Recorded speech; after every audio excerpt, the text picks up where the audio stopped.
우리 하고 여러분 반갑습니다. 또 만나게 됐습니다. 오늘 8과 리더로서의 목회자의 성장 이야기를 하려고 합니다. 우선 기도하고 시작을 하겠습니다.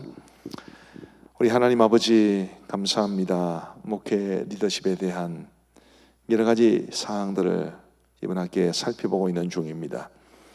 우리 학우들이 좋은 리더십을 갖춘 목회자로 잘 성장할 수 있도록 하나님께서 은혜를 베풀어 주옵소서. 이 수업을 통해서도 많은 유익을 받을 수 있도록 하나님께서 인도하여 주시옵기를 간절히 원하오며 예수님 이름으로 기도하옵나이다. 아멘. 자, 지난 2주간에 걸쳐서 목회자가 갖춰야 될 능력에 대한 이야기를 했습니다. 자, 다 좋은 이야기죠. 문제는 그런 능력을 어떻게 갖출 수 있을까? 이게 되게 중요하지 않겠습니까? 예를 들면 설교를 잘하기를 원하는 마음은 누구나 다 가지고 있는 내용이죠. 그런데 과연 어떻게 그걸 할 수 있을까? 이제 이런 내용들을 이번 8과에서 다뤄보려고 그러는데, 전체적으로 봤을 때 이제 리더로서의 목회자의 성장이라는 이런 주제를 가지고 우리가 어떻게 성장을 추구해야 될지 이런 부분들을 한번 다루어 보려고 합니다. 우선 성장을 추구해야 되는 이유에 대해서 한번 살펴보십시다. 먼저는 우리 주님이 성장을 명하셨기 때문이죠. 자, 우리 디모데후서 4장 12절 15절 한번 읽어주십시오. 누구든지 내 연소함을 업신여기지 못하게 하고 오직 말과 행실과 사랑과 믿음과 정절에 있어서 믿는 자에게 본이 되어 내가 이를 때까지 읽는 것과 권하는 것과 가르치는 것에 전념하라. 내 속에 있는 은사 곧 장로의 회에서 안수 받을 때에 예언을 통하여 받은 것을 가볍게 여기지 말며 이 모든 일에 전심전력하여 너의 성숙함을 모든 사람에게 나타나게 하라. 아멘. 제일 마지막에 이 모든 일에 전심전력하여 너의 성숙함을 모든 사람에게 나타나게 하라. 성장해야 한다는 뜻이죠. 디모데 역시 누구든지 내 연수함을 업신여기지 못하게 하고 라는 말씀으로 보아서는 성도들 중에 디모데보다 나이 많은 사람들이 많았다는 것을 뜻합니다. 우리 전사님도 그렇겠죠, 그죠? 전사님 비교적 젊은 분이니까. 그런데 주의 종으로서의 자부심을 가지고 아무리 나이 많은 사람들이라도 연소하게 여기지 않도록, 그거를 어떻게 할 수 있겠습니까? 멱살 잡고 나를 깔보지 마세요, 그렇게 할 수 있는 게 아니잖아요, 그죠? 성장하고 성숙하는 이런 모습이 절대적으로 필요합니다. 하나님께서 명하신 거예요. 그래서 우리는 성장해야 됩니다. 성장을 도모하지 않는 사람들, 저는 참 안타깝게 생각을 합니다. 끊임없이 성장하려. 우리가 성장을 멈추었다, 그것은 곧 살아갈 의미가 없다는 걸 뜻합니다. 저는 사람이 언제 늙느냐, 이걸 기준을 성장하기를 포기할 때부터 사람은 늙는다고 생각해요. 그러면 젊어서도 늙을 수 있습니다. 늙어서도 안 늙을 수 있습니다. 끊임없이 성장하고 변화를 추구하는 것. 그래서 우리 주님이 성장을 명하셨기 때문에 잘 기억해 주시면 좋겠고요. 또 그래서 성장 자체가 믿음과 삶의 본질이기 때문이죠. 정체되어 있는 것, 나태해지는 것, 그것은 하나님이 원하시는 것이 아닙니다.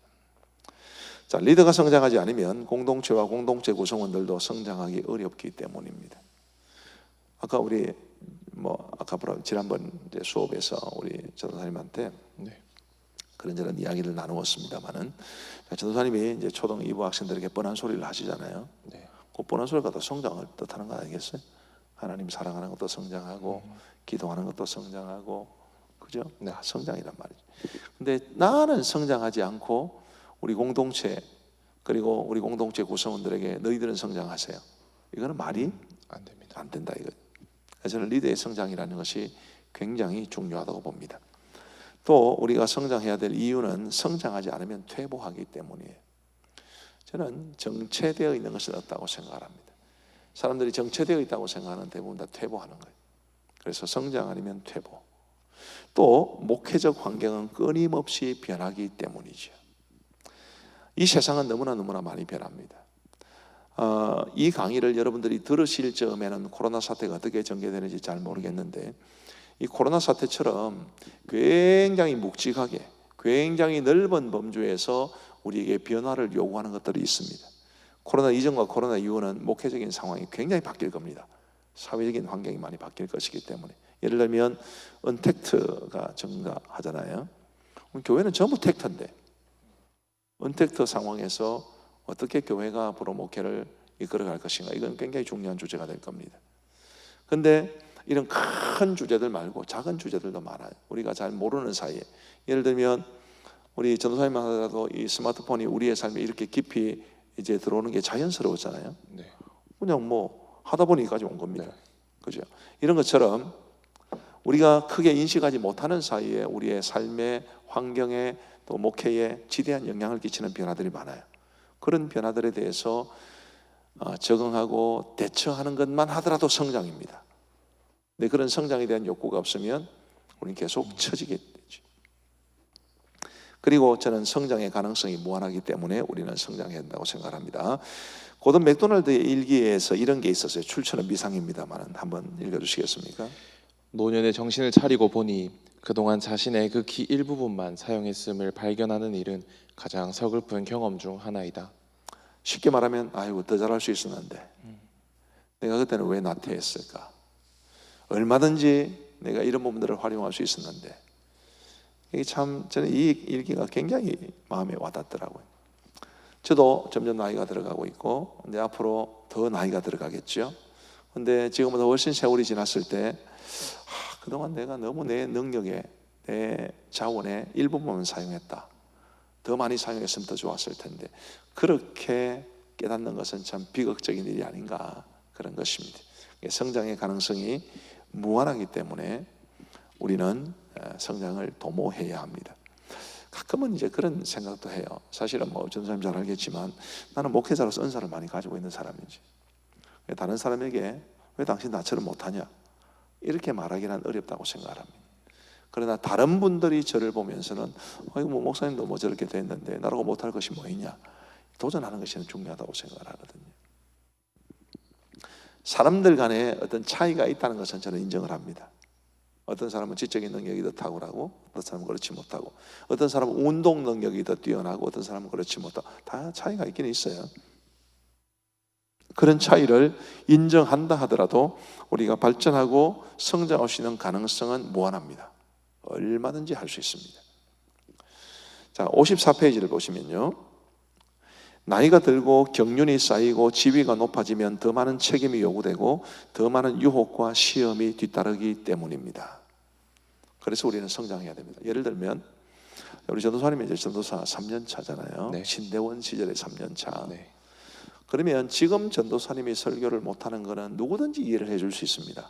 아직은 학생이니까. 근데 나는 이제 담임 목사가 11년 차예요.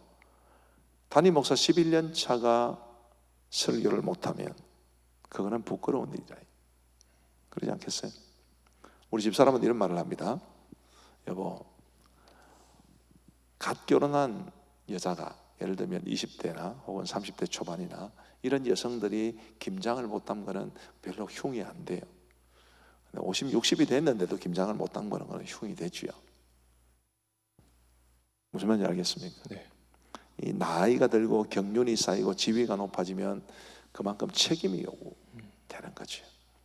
나이가 많은데도 쪼잔한 사람들은 그건 정말 인생을 불행하게 살아가는 사람. 나이가 많아진다는 것은 마음이 넓어져야 한다는 걸 뜻하는데, 이제 그런 변화에 익숙하지 못하면 참 비극적인 일이죠. 또 더 많은 유혹과 시험이 뒤따르기 때문이라고 말씀드린 이유는 이런 것입니다. 좀 기분 나쁜 이야기 될지 모르지만 우리가 사탄이라면 교회를 공격할 때 누구를 공격하겠습니까? 아니, 목사를 공격하는 거예요. 그죠? 네. 그래서 지위가 높아지고 하면은 반드시 유혹과 시험이 더 많이 뒤따르게 됩니다. 그래서 우리는 끊임없이 변화하고 성장을 추구해야 합니다. 성장의 최고의 적은 자기 자신이라는 말 저는 되게 좋아해요. 잭 파라는 사람이 쓴 글을 한번 읽어주시겠습니까?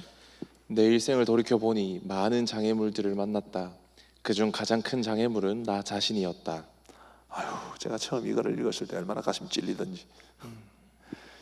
예, 정말 어쩔 수 없는 상황 별로 없더라고. 내가 하기 싫고, 내가 자신감을 잃고, 내가 의지가 꺾이고, 내가 시간을 내지 않고, 그래서 내가 성장을 못했다. 그래서 가장 내 인생의 큰 장애물은 항상 내 자신이다. 그렇게 생각하게 하는 그런 좋은 글입니다. 당신의 경쟁자, 저는 누가 썼는지는 모르지만 한번 읽어주시겠습니까? 내게는 적이 한 사람이 있었다. 나는 그를 알기 위해 무던히도 애썼다. 그는 내가 어디를 가든지 나의 발길을 피해 얼굴을 보이지 않았고 나의 계획을 방해했고 나의 목표를 좌절시켰으며 나의 앞길을 가로막았다.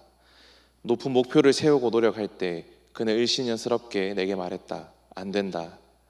어느 날 밤 나는 그를 잡았다. 그를 단단히 붙잡았다. 그리고 베일을 벗겼다.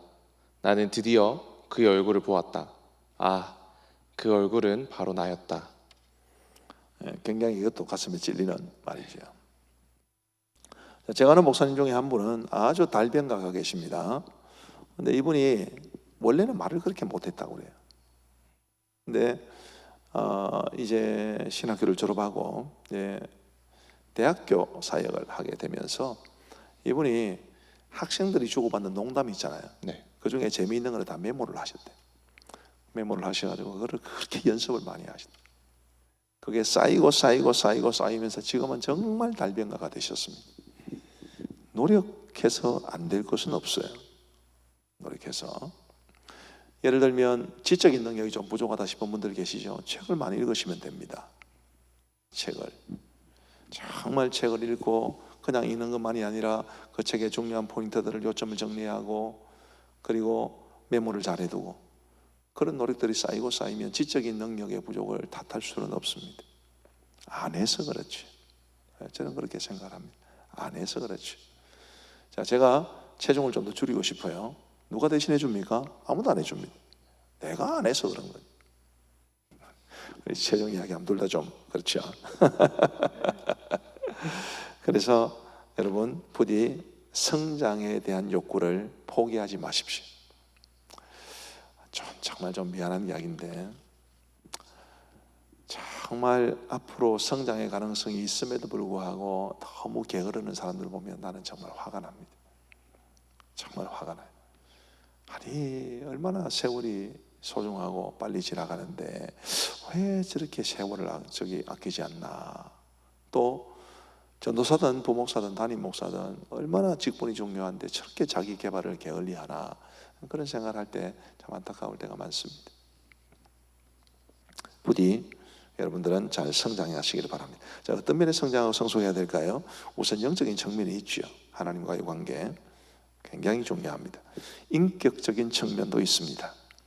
우리가 하나님이 기뻐하시는 인격을 닮은 그리스도의 인격으로 충만하고 성령의 열매가 충만하고 인격적인 측면에서의 성장이 필요하죠.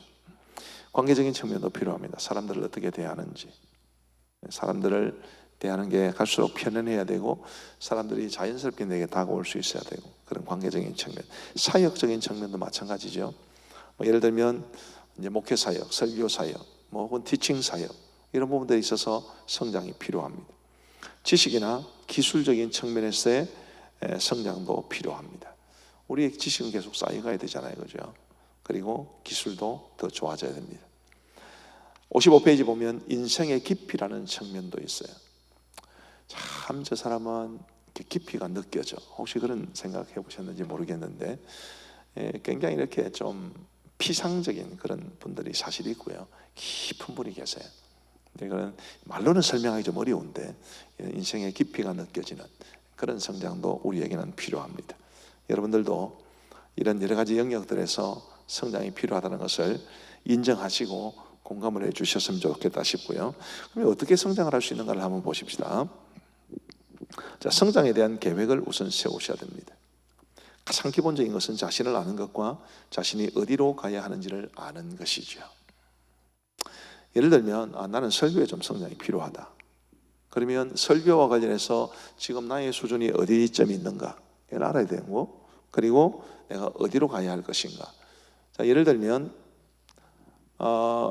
우리 한국에 아주 좋은 설교자들이 많이 계십니다. 그런 분들 가운데 나는 저분을 닮고 싶다. 그럼 그렇게 가는 거죠. 내가 아는 목사님 한 분은 우리 교단 목사님이 설교를 정말 잘하셨어요. 지금은 돌아가셨는데 그분은 우리 한국에 또 내노라는 어떤 목사님을 굉장히 모방하기를 좋아했습니다. 근데 그냥 모방만 한 것이 아니라 정말 자기 나름대로 분석하고 연구하고 그러면서 우리 교단에서는 정말 설교를 잘하시는 분으로 여겨졌었습니다. 저희 큰형님이 그분 교회 부목사로 있었는데 정말 탁월한 설교자였다고 그러더라고요. 저는 그분의 설교를 들은 적은 없습니다만 실제로는 녹음 테이프로는 많이 들었습니다. 우리 형님께서 교회 부목사로 이제 계시면서 저희 동생을 아껴주셔가지고 그 목사님의 설교 테이프를 뭐 매달마다 이렇게 보내주셨거든요. 설교를 들어보면 정말 대단하신 분이에요. 그러니까 이제 나는 저분처럼 설교하고 싶다. 이거 되게 쉬운 목표 설정입니다. 그죠? 내가 어디로 가야 하는지를 보여주니까요. 어떤 부분이든지 나를 알고 내가 어디로 가야 하는지를 알아야 됩니다. 그게 계획을 세우는 데 있어서 기본이고요. 그리고 열정이 좋은 결과로 이어지기 위해서는 구체적인 계획이 절대적으로 필요합니다. 예를 들면 내가 A 목사님의 설교를 본받고 싶다. 그러면 그 목사님의 설교를 계속 들으셔야 돼요. 분석하고 연구하고. 제 친구 중에 하나는 이제 침례교 목사인데 이동훈 목사님 밑에서 부목사로 있었어요. 이분은 이동훈 목사님 설교를 그렇게 좋아했습니다. 또 이동훈 목사님 그럴 만한 자격도 되죠. 이동훈 목사님의 설교는 하나도 빠짐없이 다 듣고 이동훈 목사님이 출간한 설교집은 빠짐없이 다 사서 읽었습니다. 분명하게 노력을 하는 게 필요하죠. 그런 게 계획이거든요. 성장은 절대로 자연적으로 이루어지지 않습니다. 그리고 계획되지 않고 이루어지는 좋은 일은 하나도 없습니다. 전사님은 체중이 좀 더 늘기를 원합니까? 줄기를 원합니까? 많이 줄기를 원합니다. 주는 거는 자연스럽게 되나요? 안 됩니다. 가만히 있으면 찝니다. 는죠. 네. 좋은 일은 그냥 있어서 좋은 거 하나도 없어요. 반드시 계획이 필요합니다. 네. 한번 그 도표를 한번 보시기를 바랍니다. 자, 우리가 어떻게 계획을 세우느냐 하면 자, 처음에 이제 목표를 설정해야 되죠. 자, 나는 어디까지 간다. 자, 그 목표를 위해서 목표도 분석해야 되고 상황도 분석해야 되고 나도 분석해야 되고. 예를 들면 우리 전사님 같은 경우에 이제 애가 셋 있는 분도 계시지 않습니까? 그럼 이제 자녀들을 돌보는 것을 이제 도와주고 그런 일들을 배제하고 오직 나만의 목표를 위해서 시간을 100% 나 중심으로 삼는 것은 지혜로운 방법이 아니신 거지. 그런 것들을 분석을 해야 됩니다. 내가 할애할 수 있는 시간은 뭐 얼마인가 이런 부분들을 분석을 해야 합니다. 그리고 계획을 수립하고 실행하고 평가하고. 사실은 이게 사회선이 말하는 자기주도적 학습의 이게 뼈대예요. 자기주도적 학습 말 그대로 자기가 주도해서 학습을 하는 거예요. 성장도 자기주도적 성장이 이루어져야 됩니다. 평가를 하면 당연히 피드백을 해야 되고요. 내가 원하던 대로 안 됐어요. 그러면 목표가 잘못됐는가, 분석이 잘못됐던가, 계획이 잘못됐는가, 실행을 잘못했는가 이런 부분들을 이제 피드백을 해야 되고요. 또 수정할 거는 수정해야 되고, 그리고 그 위에 기도, 자문이 있습니다. 이 모든 일들을 할 때 누군가의 자문을 넣는 게 필요하고 기도하는 게 필요하죠. 성장에 대한 계획을 꼭 세우십시오. 예를 들어서 여러분들이 지적인 능력을 확보하고 싶다. 그러면 아까 이야기했듯이 제일 쉬운 방법이 독서거든요. 그럼 독서에 대한 계획을 세우는 것입니다. 나는 일주일에 책 한 권 이상 읽고 싶다. 혹은 2권 이상 읽고 싶다. 그렇게 목표를 정하시고, 그러면 지금 나의 재정 상태는 어떠하며 내가 책을 필요로 할 때 도서관에서 빌릴 것이냐 아니면 구매를 할 것이냐 이런 것들까지 다 분석에 들어갑니다. 그럼 책을 읽은 시간은 언제 확보할 것이냐 이것도 다 분석에 들어가죠. 그리고 그 분석한 것을 토대로 해서 계획을 수립하고, 계획을 수립했으면 실행을 하는 것이고, 그리고 평가를 하는 것이고. 자, 이런 성장에 대한 계획을 잘 세우시기를 바라고요. 그 다음에 깊이 생각하는 시간을 많이 가지시기 바랍니다. 현대 사회는 우리에게 생각할 수 있는 여유를 별로 주지 않습니다. 굉장히 저는 이게 아쉽게 생각을 합니다.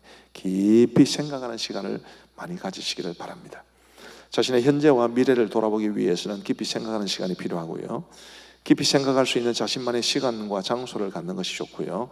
그리고 기도 시간을 잘 활용하시고, 기도 시간에 깊이 하나님 저를 돌아보게 해주십시오.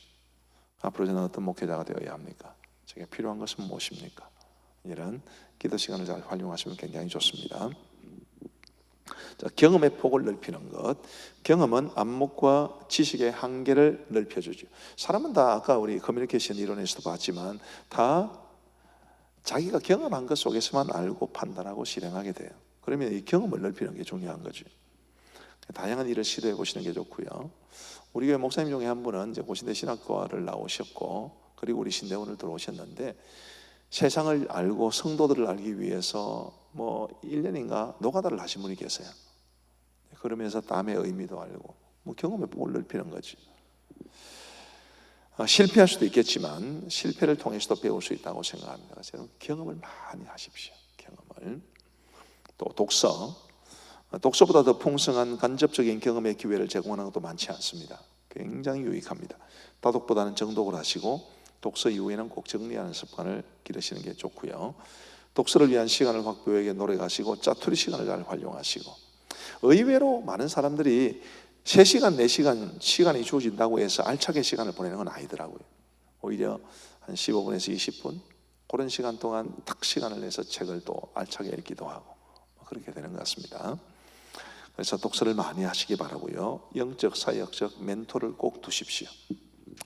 영적으로나 사역적으로 탁월한 수준에 이런 이들을 멘토로 두시면 성장에 매우 큰 도움을 받을 수 있습니다. 그래서 이렇게 하면 어떻게 좋습니까? 저럴 때는 어떻게 하면 좋겠습니까? 이렇게 물어보고 기도 부탁도 하시고, 그리고 절친한 사람을 두는 게 좋아요. 우리의 영적, 정서적 에너지는 소모적이기 때문에 항상 재충전이 필요합니다. 절친한 사람들과의 풍성한 교제는 영적, 정서적 에너지의 재충전에 매우 유용하고요. 또 위로와 격려, 지지, 그리고 때로는 비판을 위해서도 절친한 사람은 필요합니다. 때로는 아무 생각 없이 웃고 떠드는 것이 필요할 때도 있어요. 잠언 27장 17절 한번 읽어주시겠습니까? 철이 철을 날카롭게 하는 것 같이 사람이 그의 친구의 얼굴을 빛나게 하느니라. 예, 감사합니다. 철이 철을 날카롭게 하는 것 같이 사람이 그의 친구의 얼굴을 빛나게 한다. 그러니 좋은 친구가 얼마나 좋겠습니까? 친구 있으세요? 네. 정말 하나님 나라의 비전과 사역을 함께 나눌 수 있는 그런 친구가 있습니까? 네, 좋죠. 저는 무엇보다도 제 아내가 저에게는 이런 사람입니다. 부럽죠. 그래서 충분히 이야기를 하고 아내 이야기도 충분히 들어주고, 아내는 설교나 혹은 사역이나 이런 모든 면에서 나는 주체가 되고 우리 집안 대상이 되는 사람이니까 회중의 입장에서, 또 성도 중에 한 사람의 입장에서, 또 제 친구의 입장에서 굉장히 많은 이야기를 나누고 있고요. 그리고 이제 우리 김성수 교수님 비롯한 우리 신대원 동기들, 저에게는 뭐 더할 나위 없이 좋은 친구들입니다. 이런 절친한 사람들과 그저 놀고 하는 것이 다가 아니라 함께 깊이 대화하고 기도의 제목을 나누고 사역적 비전을 공유하고 그러면서도 놀기도 하고 그런 게 필요한 거죠. 작은 일에 충성하는 것 굉장히 중요합니다. 일을 하면서 배우는 것은 성장을 위해 매우 유익합니다. Learning by doing 이라는 말이 있죠. 하면서 배우는 거예요. 작은 일에 충성하면 큰 일을 맡기시는 것이 하나님의 방식입니다. 우리 전도사님들이 좀 뜨끔하실 이야기를 하나 해드려야 되겠는데, 저는 선배들로부터 이런 이야기 많이 들었습니다. 신대원 다닐 때의 모습이 평생 가더라. 근데 제가 경험해 보니까 대부분 그렇더라고요. 이제 우리가 96년도에 신대원을 졸업했습니다. 벌써 24년이 흘렀습니다. 신대원 다닐 때 정말 진지하고 열심히 있었던 친구들은 지금도 목회를 굉장히 잘해요. 그래서 신대원 다닐 때 좀 그렇고 나태하고 그런 사람들은 지금도 그렇더라. 대부분 다 그런 것은 아닙니다. 전부 다 그런 것은 아니고 대부분 다 그렇습니다. 그러면 신대원 다닐 때의 모습이 얼마나 중요하겠습니까? 저는 정말 작은 일에 충성하는 사람들에게 하나님께서 많은 것으로 갚으실 것이라고 생각을 합니다. 당장 저한테도 이제 이런 것도 있어요. 예를 들면 우리 부목사님 6분 있습니다. 지금까지도 많은 분들이 거쳐갔습니다. 그분들을 이제 청빙하기 위해서, 뭐 담임 목사나 부목사로 청빙하기 위해서 저에게 문의하시는 경우도 있어요. 목사님, 누구 목사님이 목사님 밑에 있다면서요. 저희 교회 모시고 싶은데 괜찮겠습니까? 그럴 때, 그럼요. 모시가면 그 교회가 복을 받습니다. 이렇게 말을 할 수 있는 사람도 있고, 굉장히 자신이 없는 경우도 있어요. 작은 일에 충성하는 것이 얼마나 중요한지. 그리고 과거를 긍정적으로 사용하시면 좋겠습니다. 과거의 실패는 좌절감과 트라우마로 작용할 수도 있고 성장을 위한 자극이 될 수도 있습니다. 자, 과거에 실패를 경험했어요. 그래서 나는 안 돼. 새로운 도전의 기회가 주어졌는데 그때 실패했는데, 이러면 좌절감과 트라우마로 작용하는 것이고요. 과거에 실패를 경험했습니다. 왜 안 됐지? 왜 실패했지? 이것 때문이구나. 그러면 성장을 위한 자극이 될 수 있는 거지. 과거의 성공의 경험도 있을 수 있습니다. 과거의 성공은 성장을 저해하는 방해물이 될 수도 있고 성장을 위한 발판이 될 수도 있습니다. 어른들이 내가 말이야 왕년에 얼마나 잘 나갔는데 하나도 도움이 안 되는 이야기예요. 과거의 성공이 성공을 저해하는 방해물이 될 수 있습니다. 예를 들어서 우리 전도사님 같은 경우에도 우리 사역자들 같은 경우에도 이제 담임 목사 되기까지 몇 교회를 옮기게 돼 있습니다. 그런데 예를 들면 전도사님이 우리 교회에서는 잘하셨어요. B라는 교회를 옮겨갔습니다. 여기서는 안 될 수도 있어요. 그때는 잘 되는데 왜 안 되나? 이 교회의 문제다 이거. 그러면 성장의 기회는 없는 거지. 자, 과거의 성공이 성장을 위한 발판이 될 수도 있습니다. 자신감을 불러일으키는 거죠. 자, A라는 교회에서 잘 됐어요. B라는 교회 갔습니다. 잘 안 돼요. 그때 난 잘했었는데 나 다시 할 수 있어. 이런 발판이 될 수도 있습니다. 빌립보서 3장 13절 14절은 그런 면에서 굉장히 중요한 것 같아요. 한번 읽어주시겠습니까? 형제들아 나는 아직 내가 잡은 줄로 여기지 아니하고 오직 한 일 즉 뒤에 있는 것은 잊어버리고 앞에 있는 것을 잡으려고 표대를 향하여 그리스도 예수 안에서 하나님이 위에서 부르신 부름의 상을 위하여 달려가노라. 아멘. 형제들아 나는 아직 내가 잡은 줄로 여기지 아니하고 오직 한 일 즉 뒤에 있는 것은 잊어버리고, 뒤에 있는 것은 과거는 잊어버리고 앞에 있는 것을 잡으려고, 미래에 나에게 주어지는 그것을 잡으려고 표대를 향하여 그리스도 예수 안에서 하나님이 위에서 부르신 부름의 상을 위해서 달려가노라. 굉장히 미래지향적이지 않습니까? 굉장히 미래지향적. 저는 여러분들이 과거에 얽매여 있는 어리석은 사람이 되지 않기를 바랍니다.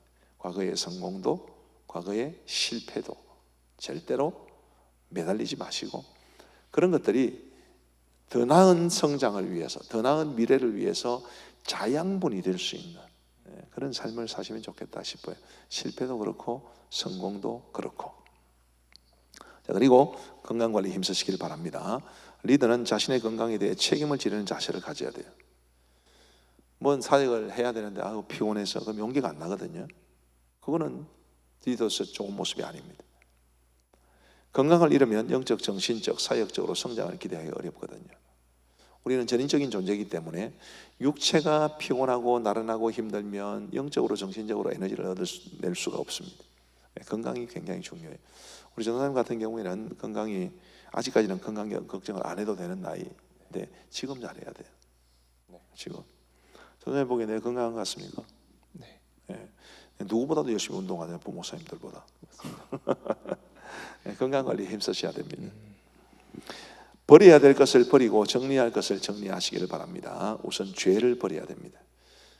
우리 학생들 가운데 그럴 사학생이 없다고 생각합니다. 만에 하나 우리 남자들 같은 경우에는 항상 포르노물 노출될 가능성이 굉장히 높은데 만약에 그런 데 있으면 꼭 버리셔야 됩니다. 절대로 그런 데 얽매이시면 곤란합니다. 죄는 반드시 버려야 됩니다. 혹은 전도사님들 가운데 도벽이 있는 사람도 저는 알고 있었습니다. 절대로 그러시면 안 됩니다. 죄는 절대로 우리를 하나님 앞에 성장하지 못하게 하지. 죄는 버리셔야 돼요.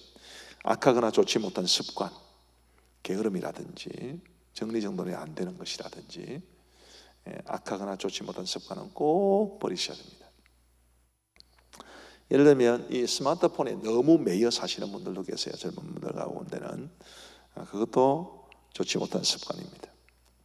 지나치게 많은 관심사, 이것도 하고 싶고 저것도 하고 싶고. 제가 아는 분 한 분은 낚시를 너무 좋아하셔가지고 결국 목회를 못 하시게 된 분도 계세요. 아니, 낚시 때문에 어려움을 겪었으면 안 하면 안 좋겠어요? 이게 안 되는가 봐. 이것도 하고 싶고 저것도 하고 싶고. 지나치게 많은 관심사는 곤란합니다. 우리 목회자들에게는요, 우리가 정말 어렵고 힘들고 스트레스가 쌓일 때 해소할 수 있는 취미생활이 꼭 필요합니다. 그러나 너무 많은 시간을 투자하는 그런 것은 좋지 않죠. 저는 개인적으로 굉장히 감사한 게 저는 최고로 재미있는 일이 우리 집 사람하고 산책하는 게 최고로 재미있습니다. 스트레스도 풀고 부부간의 관계도 좋아지고 얼마나 좋아요. 우리 부부 사이 좋은 것 같지 않나요? 네. 그죠? 관심사가 많지가 않습니다. 저라고 해서 하고 싶은 일 왜 없겠습니까? 저도 스포츠 굉장히 좋아하고요. 스포츠 중계를 하루 종일 볼 수도 있어요. 일부러 안 하죠. 그게 이제 마음을 빼앗기게 되면 목회를 제대로 못하고 성장을 위해서 노력을 하지 못하게 되니까 지나치게 많은 사람들도 염려가 됩니다. 친구 너무 많은 것, 그럼 이 사람 저 사람 만나느라고 굉장히 에너지를 많이 소비하게 되기 때문에 성장을 위해서 별도의 에너지를 축적할 수 있는 여지가 없게 됩니다. 자, 히브리서 12장 1절에서 2절을 한번 읽어주시겠습니까? 이러므로 우리에게 구름같이 둘러싼 허다한 증인들이 있으니 모든 무거운 것과 얼매기 쉬운 죄를 벗어버리고 인내로써 우리 앞에 당한 경주를 하며 믿음의 주요 또 온전하게 하시는 이인 예수를 바라보자. 그는 그 앞에 있는 기쁨을 위하여 십자가를 참으사 부끄러움을 개의치 아니하시더니 하나님 보좌 우편에 앉으셨느니라. 아멘. 아멘. 저는 이 말씀 굉장히 좋아합니다. 자, 지금 이게 본문이 어디라고요? 히브리서 몇 장? 12장 1절에서 2절입니다. 그럼 바로 앞에는 몇 장 나오겠습니까? 11장. 뭡니까 히브리 11장? 제가 모르겠습니다. 히브리 11장은 믿음장이죠. 믿음의 영웅들에 대한 이야기가 쭉 기록되어 있습니다. 한 40여 명의 위대한 믿음의 영웅들이 소개되어 있습니다. 그러면 이러므로 우리에게 구름같이 둘러싼 허다한 증인들이 있으니, 이 증인들은 누구겠습니까? 바로 그 사람들. 그분들이 우리에게 증언해 주는 게 있다 이 말이죠. 그 증언이 뭐냐면 모든 무거운 것과 얽매이기 쉬운 죄를 벗어버리고 인내로서 우리 앞에 당한 경주를 하고 믿음의 주여 또 온전하게 하시는 예수를 바라보면 우리가 승리할 수 있을 것이다. 그것을 말해주는 것입니다. 여기에서 모든 무거운 것과 얽매이기 쉬운 죄를 벗어버리라고 했어요. 사실 이 히브리서 12장 1절 2절은 우리의 인생을 이제 경주로, 마라톤 같은 장거리 경주로 비유를 합니다. 마라톤 경주하는 사람이 양복 입고 뛰는 거 보셨습니까? 여자분들 드레스 입고 뛰는 거 보셨습니까? 없죠, 그죠? 마라토너들은 정말 자신 몸을 가볍게 합니다. 액세서리는 고사하고 몸도 줄이기 위해서 뭐 마라토너 중에 저처럼 이렇게 몸 크신 분 보셨어요? 다 말라가지고 그야말로 달리는 일에 최적화된 자신의 지방 덩어리도 다 버린 거죠. 왜? 그래야 달릴 수 있으니까. 우리 인생도 우리의 믿음의 경주를, 우리의 사역의 경주를 이렇게 해야 한다고 생각을 합니다. 무거운 것 다 벗어버려야 돼. 아까 이야기했죠? 너무 많은 사람들, 너무 많은 관심사들, 이런 것들이 우리의 발목을 확 쥐고 있는 경우가 얼마나 많은지. 예전에 이런 경우가 있었어요. 제가 아는 분 이야기인데, 이제 여신 이야기입니다. 어느 교회 이제 학생부를 맡았었는데, 중고등부 학생부 수련회를 갔어요. 근데 수련회 강사로 오신 분이 바둑을 너무 좋아하시는 분이신데, 수련회를 하게 되면 이제 담임 목사님도 한 번씩 오셔서 인사를 하시잖아요. 담임 목사님이 바둑을 두러 오신 거야, 강사하고. 그래서 뭐 5분 전부터인가 이렇게 시작이 됐는데 저녁 집회까지 안 마친 거예요. 그 이제 담당 사역자는 이제 난리가 났습니다. 그래서 막 강사 지금 올라가셔야 된다고. 강사도 좌불 안 서기 올라가고 싶은데 담임 목사님 허락을 안 해요. 됐다 바둑도 잡아도. 참 부끄러운 이야기. 그런데 이런 무거운 것이 우리의 발목을 걸어 잠그는 것이 얼마나 많은지.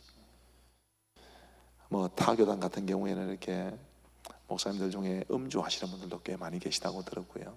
참 부끄러운 일입니다. 다 무거운 것들이 다 내려놓아야 됩니다. 얽매이기 쉬운 죄, 죄는 우리를 얽매게 하거든요. 죄는 절대로 우리에게 믿음의 경주를 허락하지 않습니다. 죄는 절대로 우리의 영적 성장을 허락하지 않습니다. 죄가 있으면 얼마나 이게 심각한 문제가 되는지.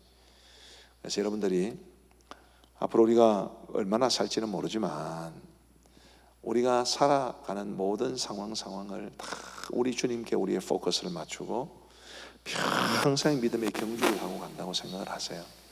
그 믿음의 경주를 위해서 우리는 무거운 것과 얽매이기 쉬운 죄를 벗어버려야 됩니다. 지난 시간인가요? 목양일념이라는 말을 제가 드렸잖아요. 목양일념. 정말 목양에 최선을 다할 수 있는 그런 모습으로 살아가시면 좋겠다 싶어요.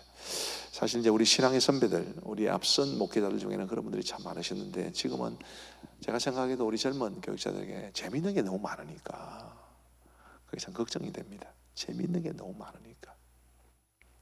다행히 저만 하더라도 이제 그런 세상의 재미로부터 이제 저도 젊을 때는 재미도 많았어요. 재미도 많았습니다. 근데 다 끊고 이제는 오직 목양과 그리고 나의 가족들 이것만 남아 있습니다. 이제 지금은 우리 교회 규모도 좀 크고 저도 이제 제가 신대원 50회인데 우리 동기들이 이제 총회 좀 일을 좀 하게 됐어요. 그래서 노회나 총회 일들이 이제 계속 이제 저한테 요구되고 하는데 저는 그런 것들까지 어쨌든 저는 고신의 목사니까 목양으로 봅니다. 목회. 그래도 제일 중요한 것은 내 교회죠. 내 교회.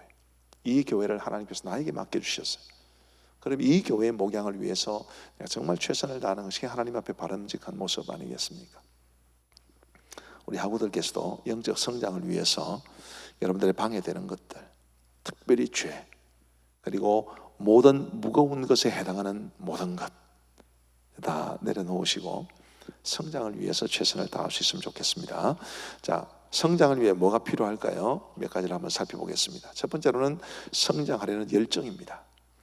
저는 열정이 성장으로 이끈다고 생각을 해요. 그리고 열정이 기도하게 합니다. 열정이 없어서 그렇죠. 열정을 가지면 못할 게 없어요. 왜 가끔 좋은 글들 내용을 보면 그런 게 있지 않습니까? 뭐 어떤 사람이 뭐 사고로 다리를 잃었는데 정말 불철주야 노력을 해가지고 의족을 달고 정상적인 사람보다 더 빨리 달릴 수 있게 됐다. 그런 감동 스토리가 많잖아요. 제가 설교 시간에 인용했던 예화들 중에 이런 게 있습니다. 미국에서 있었던 일인데 어떤 사람이 채석장에서 일을 하다가 채석장에 폭발을 하거든요. 폭파, 다이아마이트 넣어가지고 큰 돌을 깨뜨리는 폭파 사고로 두 팔과 눈을 잃은 분이 계세요. 두 팔과 눈을 잃었습니다. 이분이 신실한 그리스도인이었는데 성경을 너무 읽고 싶어요. 그런데 눈을 잃었으니 팔이라도 있으면 점자라도 배울 수 있을 텐데 두 팔도 잃었으니 그분이 정말 성경을 읽고 싶던 그런 욕구를 어떻게 풀었느냐 하면 혀로 점자를 읽겠다고 합니다. 그래서 혀로 점자를 핥아가면서 그의 평생도록 성경을 몇 독했다. 그런 예화를 내가 본 적이 있어요. 못할 게 없습니다. 안 해서 그런 거지. 의지가 없어서 그런 거지. 열정이 필요합니다. 정말 내가 성장하려는 열정. 아유, 목사님 저는 못하겠습니다. 아니요, 그건 패배주의적인 생각이에요. 그리고 책임 회피입니다. 하나님께서 우리를 목회자로 부르신 거예요. 전도사도 목회자입니다. 목회자로 부르신 사람은 성장에 대한 열정이 있어야 돼요. 저도 지금도 성장에 대한 열정을 가지고 있습니다. 저도 부족한 게 너무 많습니다. 설교만 하더라도 저는 지금도 60, 70점밖에 주지 못하기 때문에 적어도 내가 은퇴할 때쯤에는 적어도 90%, 100% 만족할 수 있도록 지금도 최선을 다하고 있습니다. 성장하려는 열정 너무너무 중요합니다. 두 번째로 배우려는 자세입니다. 좋은 자세가 성장으로 이끈다고 생각을 해요. 배우려는 자세죠. 삼인행이면 필요하서라. 저는 이 말을 제가 어렸을 때 우리 아버지에게 엄청 많이 들었던 말입니다. 저희 아버지께서 항상 이런 말씀을 하죠. 삼인행이면 세 사람이 길을 가면 필요하사. 그 중에 한 사람은 꼭 나의 스승 될 만한 사람이 있다. 보고 배울 게 있다는 뜻이죠. 제가 이제 목회를 하면서 우리 부교육자들에 대해서 조금 아쉬운 게 있습니다. 뭐 부교육자들을 원망하는 것이 아니라 이해를 충분히 하는데 저는 사실은 우리 부교육자들하고 친밀한 인격적 관계를 맺고 싶거든요. 근데 다들 내가 부담스러운가 봐. 그죠? 그래서 이제 말도 잘 안 하고. 사실은 이제 우리 부교육장에 누구든지 나와가지고 목사님 설교에 대해서 고민인데 어떻게 하면 설교에 대해서 좀 성장을 할 수 있습니까? 혹은 목사님 요즘 목사님 읽으시고 도전 많이 받은 그런 좋은 책이 있으면 저한테 좀 소개해 주십시오. 이런 이야기들을 하면서 좀 지내고 싶은데 그런 이야기를 안 해요. 자, 제가 이해한다고 그랬습니다. 사실 다른 교회에서 부교육자가 담임 목사에게 스스럼 없이 그렇게 부탁을 하는 게 쉽지는 않으니까 한국 교회 전반적으로 교회 구조가 그렇다 싶어서 이해는 합니다. 그러나 뭐 제가 뭐 굉장히 목회 실패한 사람은 아니잖아요. 목회 좀 규모 있게 하고 있고요. 그래서 나한테도 좀 배울 게 있을 텐데 스스럼 없이 와가지고 뭔가를 좀 가르쳐 주십시오. 이렇게 말을 하는 사람이 지금까지 몇 명 없었습니다. 그래서 한편으로는 이해도 하지만 한편으로는 배우려는 의지가 너무 부족한 게 아닌가, 그런 생각을 하기도 해요. 제가 뭐 물론 이제 우리 교육자들이 이제 가만히 보면 제가 너무 바쁘잖아요, 그죠? 저를 배려해서 그럴 수도 있어요. 좋게 생각해서. 근데 사실은 좀 뻔뻔할 필요도 있거든요. 목사님 설교 원고 좀 봐주십시오. 저는 사실은 지난번에 한번 지도해 드렸는데 설교 원고를 받아서 제가 조언해드리고 싶은 그런 생각도 있었고 실제로 몇 번 하기도 했습니다. 근데 뭐 그것도 여러 가지 어려움이 있어서 그런데 저한테 필요하면 언제든지 지도해 주겠다. 그래도 잘 찾아오는 사람이 없더라고요. 좀 아쉽습니다. 그래서 배우려는 자세가 정말로 중요합니다. 나는 정말 좋은 자세, 좋은 목회자가 되고 싶다. 정말 나는 성장하고 싶다. 이런 자세가 정말로 필요하거든요. 우리 창원에 합동적 교회가 하나 있습니다. 지금은 은퇴를 하셨는데 그 은퇴하신 목사님께서 저하고 한번 대화를 하시면서 그런 이야기를 하시더라고요. 본인이 창원에 처음 오셨을 때 그 교회보다 큰 교회들이 많이 있었답니다. 이분이 교단 불문하고 그 교회 목사님을 찾아가셔서 무슨 교회의 새로운 목사입니다. 그리고 어쨌든지 목회를 배우려고 선물 싸들고 다니면서 그 많은 교회들을 찾아다녔다고 그러더라고요. 배우려는 열정이 필요하죠. 그래서 배우려는 자세, 열정과 자세 참 중요합니다. 그 다음은 끈기죠. 뭐든지 시도하는 것은 쉽습니다. 그러나 잘 마무리하는 것은 절대로 쉽지 않습니다. 한번 시도한 일을 끝까지 마무리하기 위해서는 끈기가 필요합니다. 독서하는 거 쉽나요? 책 읽는 거? 어렵습니다. 안 쉽죠? 네. 전도사님 보기에 제가 바쁘게 살아가는 것 같습니까? 네. 굉장히 바쁜 것 같죠? 네. 그래서 저는 일주일에 한 권씩 책 읽습니다. 끈기가 필요해요. 아까 이야기했죠. 짜투리 시간 얼마든지 낼 수 있습니다. 10분, 5분, 5분이면 책 한 서너 페이지 읽어요. 그런 시간들이 쌓이면서 내가 독서할 수 있는 시간을 가지게 되는 거죠. 이 끈기가 얼마나 중요한지, 내가 어떤 목표를 딱 정하고 그 목표를 이룰 수 있는 계획을 정하고 그 계획을 실행한다 할 때 실행에서 가장 중요한 것은 끈기입니다. 우리가 얼마나 많은 경우에 한 번 파고 말고 두 번 파고 말고 세 번 파고 말고.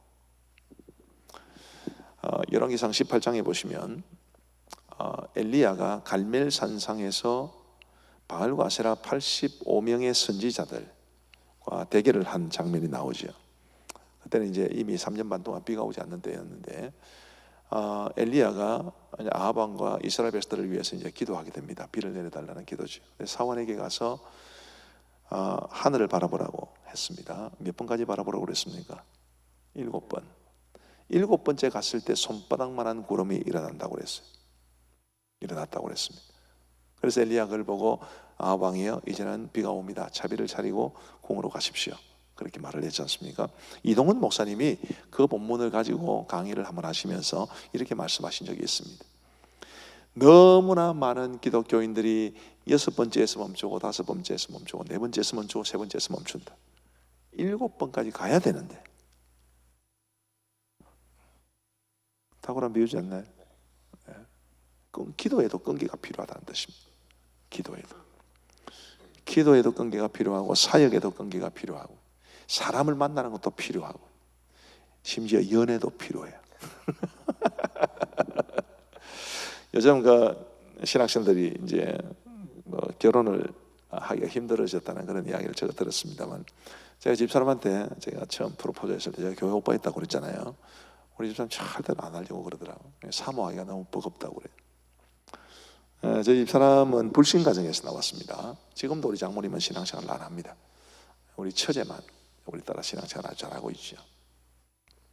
불신 가정에서 자랐으니 목사의 사모 얼마나 버거웠겠습니까? 더군다나 교회 오빠 안 하겠다 그러더라고요. 그래서 제가 2년 넘게 정말 끈질기게 찾아다녀요. 그때 저는 이제 서울대 농대가 수원에 있을 때였습니다. 지금은 이제 서울로 옮겼지만은 저희 집 사람은 진주에서 직장 생활을 하고 있었거든요. 그 수원에서 진주까지가 옛날에 참 멀었어요. 굉장히 멀었습니다. 그런데 그 먼 거리를 한 달에 한 번, 두 달에 한 번, 또 때로는 고향에서 만나고 그러면서 정말 부탁을 하는데 그때마다 우리 집 사람은 찬바람이 쌩쌩 불어서 내가 인격적으로 모독을 얼마나 당했는지 모릅니다. 우리 집에 집사람 이제 처갓집에 개가 있었어요. 그 개가 부러웠을 때도 있었다니까. 저 개는 날마다 그녀를 바라볼 수 있겠죠. 그렇게도 생각했었어요. 그만큼 힘들고 어려운 때였습니다만은 끈질기게 붙었습니다. 그때 제가 끈질겼던 이유 혹은 그렇게 끈질기게 도전해 사면서 가졌던 마음의 생각은 이런 거였습니다. 자존심도 저도 상하죠. 나도 꽤 괜찮은 사람인데. 근데 그때마다 내 마음속에 이런 생각을 했거든요. 자, 우리 주님 말고는 나한테 제일 소중한 사람이다. 맞죠?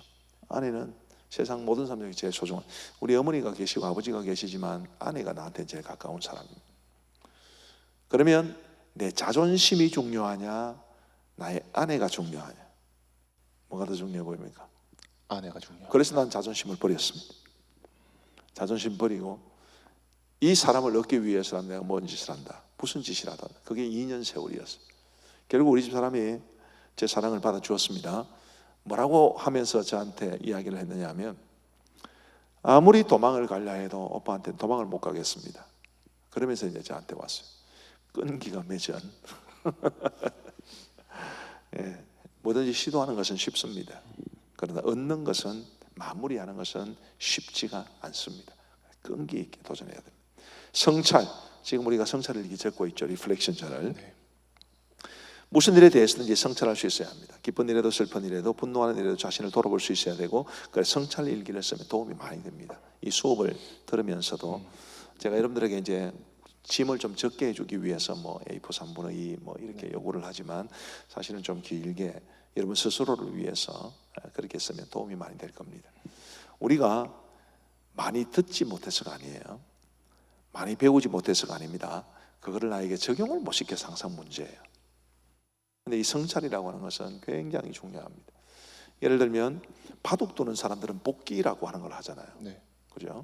그게 다 성찰이지 않습니까? 그때 내가 이렇게 했어야 되는데 저렇게 했어야 되는데. 목회적으로도 마찬가지입니다. 목회를 하다 보면 설교만 하더라도 굉장히 은혜스러울 때가 있고 속된 말로 죽을 술 때도 있어요.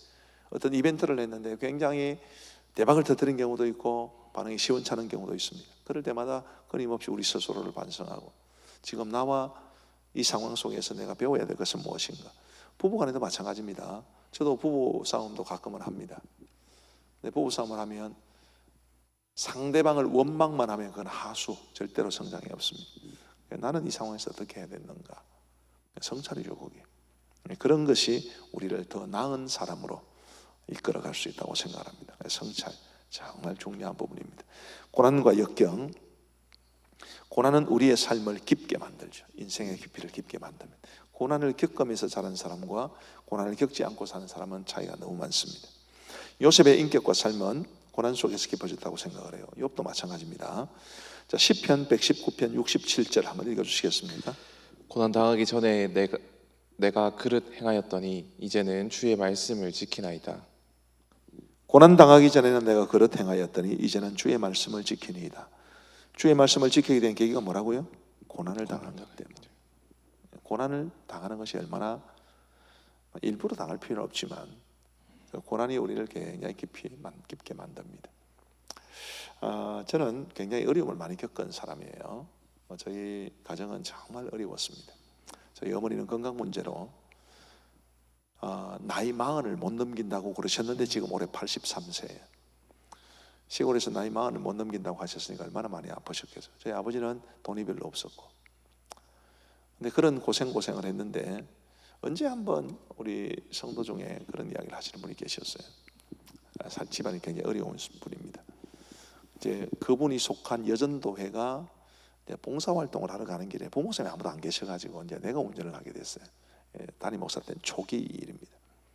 그분이 이제 회장으로서 이제 저 옆에 앉았는데, 뭐 담임 목사 옆에 여전도회 회장 어색하잖아요.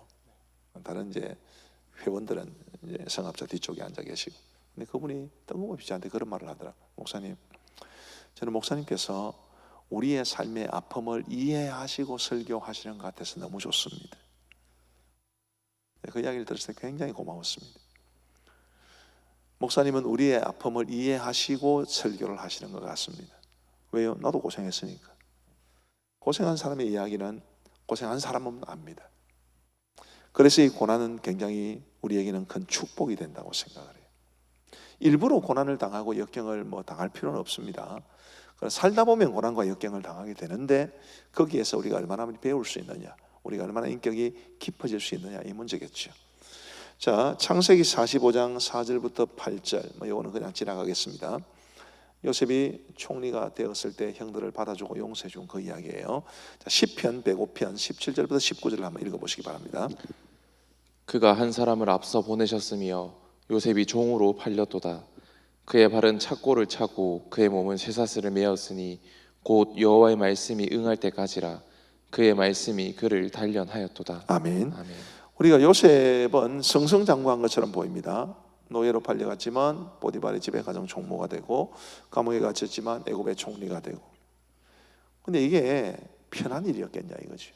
그게 시편 105편의 이야기인데, 그가 한 사람을 앞서 보내셨으며 요셉이 종으로 팔렸도다. 그의 발은 착고를 차고 그의 몸은 쇠사슬에 매였으니.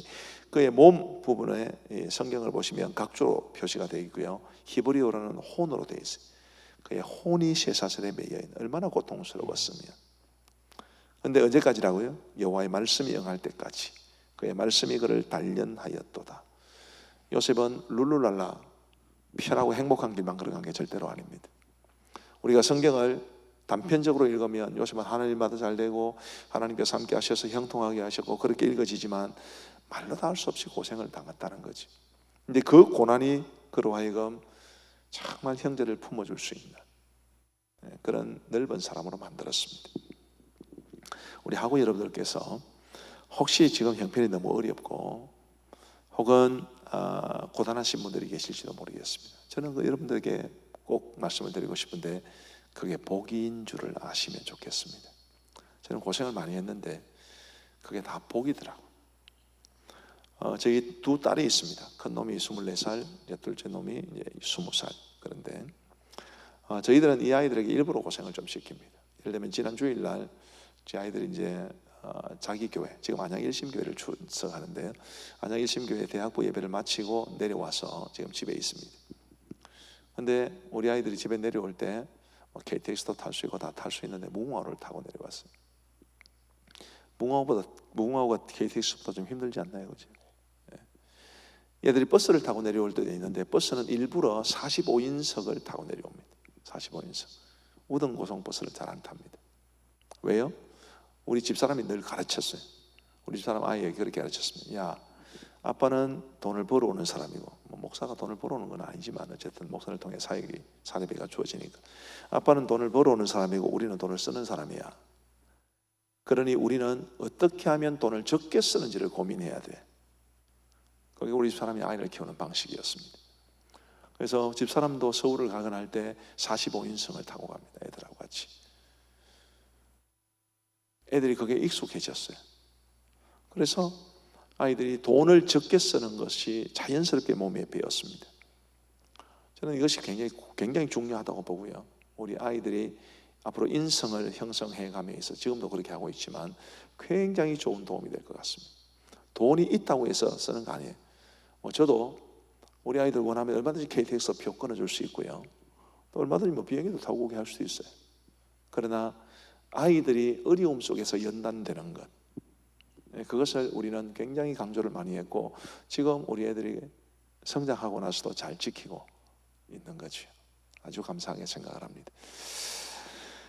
그래서 고난과 역경, 어려움, 이것은 사실은 일부러라도 우리가 추구할 필요가 있는 가치들이다, 그렇게 생각을 합니다. 욥기 42장 5절 한번 읽어주시겠습니까? 내가 주께 대하여 귀로 듣기만 하였사오나 이제는 눈으로 주를 배움나이다. 욥기 초반부에 보면 욥이 그렇게 고통을 당하고도 정말 귀한 고백을 합니다. 주신 자도 여호와시오, 취하신 자도 여호와시오. 그죠? 그런 고백도 나오고요. 그런데 고난이 다 끝나고 욥기 42장 말씀을 보시면 내가 주께 대하여 예전에는 귀로 듣기만 하였는데 이제는 눈으로 주를 배움나이다. 중간에 뭐가 있었습니까? 고난이 있었지. 사탄이 그에게 준 고난도 있었고 친구들이 와서 자기를 비난하는 고난도 있었고 그 고난을 통해서 이제는 눈으로 주를 배움나이다. 고난과 역경은 우리를 참 연단시켜 줍니다. 이게 인생의 깊이, 하나님과의 관계, 영성, 인격 다 영향을 끼치는 부분들이죠. 마지막으로 성장을 위해 우리에게 무엇이 필요하면 좀 여유가 필요합니다. 지나치게 목표지향적이면 자신과 주변을 돌아보기 어려울 때가 많아요. 영적, 정신적, 신체적, 시간적 여유를 가지는 것이 필요합니다. 여유를 갖는 것이 때로는 더 효과적으로 성장이라는 목표에 이르게 한다고 생각을 합니다. 자, 오늘 8과를 이렇게 리더로서의 목회자의 성장에 대해서 말씀을 드렸는데, 부디 여러분들이 평생토록 성장해 가시면 좋겠어요. 성장이 멈춘 사람은 늙은 사람입니다. 나이가 젊어도 늙을 수 있습니다. 부디 절대로 늙지 마시고 팽팽한 젊은 사람처럼 늘 배우기를 열심을 하시고 성장에 대한 열정과 또 헌신과 끈기가 있어서 세월이 가면 갈수록 더 좋아지고 흐르면 흐를수록 여러분들이 더 탁월한 목회자로 잘 세워질 수 있게 되기를 간절히 바랍니다. 우리 기도하고 마치겠습니다. 우리 하나님 아버지 감사합니다. 오늘 목회 리더십 8과 리더로서의 목회자의 성장에 관한 이야기를 나누었습니다. 부디 우리 학우들이 좋은 리더로, 좋은 목회자로 성장해 갈 수 있도록 은혜를 베풀어 주옵소서. 우리 모든 학우들을 복 주시기를 원하오며 예수님 이름으로 기도하옵나이다. 아멘.